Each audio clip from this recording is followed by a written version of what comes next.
Hello there, lovely people, it's Alex from Nintendo Life here, and today I'm going to be telling you pretty much everything you could ever need to know about this little thing here, the Pokémon Go Plus.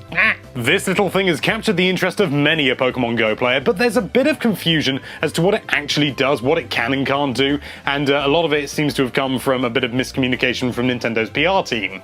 So to alleviate this tragic issue, I have put it upon myself to tell you everything you could possibly need to know about it, and I'm going to attempt to do it all in a single take. So wish me luck. Okay, 3, 2, 1, let's do this thing. Now, it runs in the background. Yes, Pokemon Go Plus can mean that Pokemon Go will run in the background, so you don't have to have it open every single moment that you want to be playing it. So you can have the screen locked and all that lovely stuff, and that moves on to my next point, is that it still tracks your distance in the background, even when your screen's off and everything like that. So if you want to go for a long walk, but you don't want to drain your battery quite as much, or you don't just want to be walking around having Pokemon Go in your pocket, or have out in your hand, or in your pocket is what I meant to say, and therefore accidentally maybe touching buttons using your delicious thigh. So that's pretty good. Moving on, it costs £35 retail, which is pretty chuffing expensive if you ask me. But it is a lot cheaper than the fact that people are selling it on eBay for about £60 a pop at the moment, because you can't find it anywhere. Don't do that. Just buy it when it's available. Pre-order it on Nintendo UK's website. Pre-order it wherever you like. Just don't buy it from any sort of eBay reseller or anything like that, because they're taking you for a ride. Anyway, you can capture new Pokemon. Yes, indeed, you can capture new Pokemon with this thing. There was a lot of information that said you couldn't, but that is not the case. You can capture new Pokemon, and it will let you know, and I will tell you how later on. You cannot use, anything but Pokeballs using this thing. Yes, that's right, Great Balls and Ultra Balls cannot be used. If you run out of Pokeballs, you cannot catch a single thing with it, which is a bit annoying, but, well, sod's law and all that sort of thing. If you run out of Pokeballs, you are completely stuffed. You need to buy some more. I pretty much just made that point anyway. I don't know why they have that separately.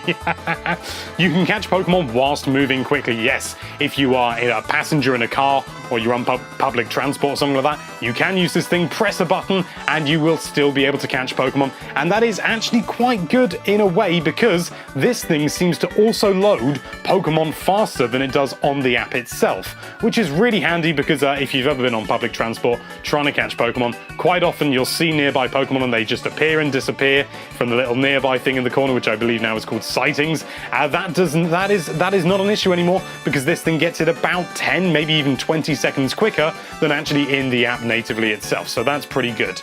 It's not waterproof, so don't swim with it. Pretty straightforward. It's not waterproof. Don't go swimming with it.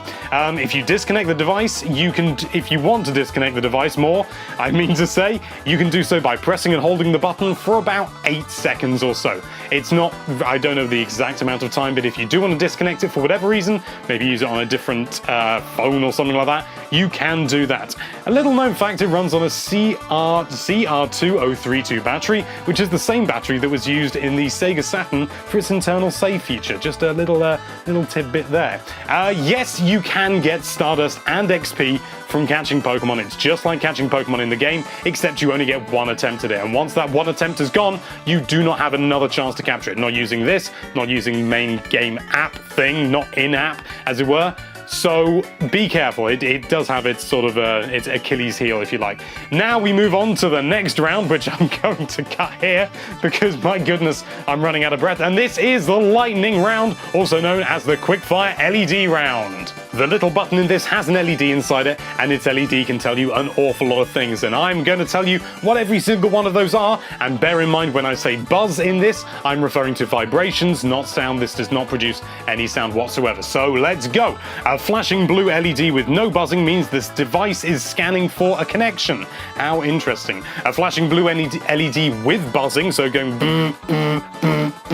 that means a Pokestop is nearby, so you can press the button and get some lovely items. A flashing green LED whilst buzzing, it means a Pokemon is nearby, so you want to go and catch that by doing the same thing. Just press the button, it'll let you know whether you have or whether you haven't. A flashing yellow LED, now I said I'd come onto this, means that there is a Pokemon nearby that you have not caught or possibly seen yet. Basically a Pokemon that's not in your Pokedex, that it will be represented with a yellow light, so that's cool. Anyway, moving on. We have got a pulsing white LED with buzzers, means that you are currently trying to catch a Pokemon, and so it sort of goes boop, boop, boop. And then that's like the Pokeball shaking, I think, or something like that. So don't get confused if that happens. Anyway, moving on. A rainbow of flashing colors with buzzing means that you have caught a Pokemon, or you have got certain items from a Pokestop. And when it comes to the Pokestop side of things, the number of vibrations when that happens equates to the number of items you receive. For example, will mean you've received 3 items. Pretty self-explanatory. 3 buzzes and a red LED after trying to catch a Pokemon means that you are out of Pokeballs, and as previously mentioned, that means you're going to need to get some more, possibly at a Pokestop, using this thing. 1 long buzz is one long buzz and a red LED after trying to get a Pokestop means you're out of the range of the Pokestop you just hit. So that means you're either going to have to go back there, or if you can't for whatever reason, you're on public transport or something, that means tough luck, it's over. A whole lot of buzzing and a red LED means that the device has been disconnected, or you have lost signal on your phone or smart device. I don't know many people who use a tablet, but I know that people do, and that is what that means. And a short buzz with no LED after pressing the button just means it's still connected. You can just test if you're not sure. Maybe nothing's happened for a while. You can just press the button, and if it just goes and no LED, that means it's still connected. So you can be glad about that. And that is the end of the LED bonus round, and that is pretty much everything you'd ever need to know about the Pokemon Go Plus. Well, I hope you found this informative. I found it tiring, to say the very least, and now that's all that's left for me to say is thank you so much for watching. If you like this video, then why don't you hit that subscribe button and see whether it goes without lighting up, I don't know. And be sure to check out NintendoLife.com for all sorts of lovely Nintendo-related content. Thank you again for watching. Bye-bye.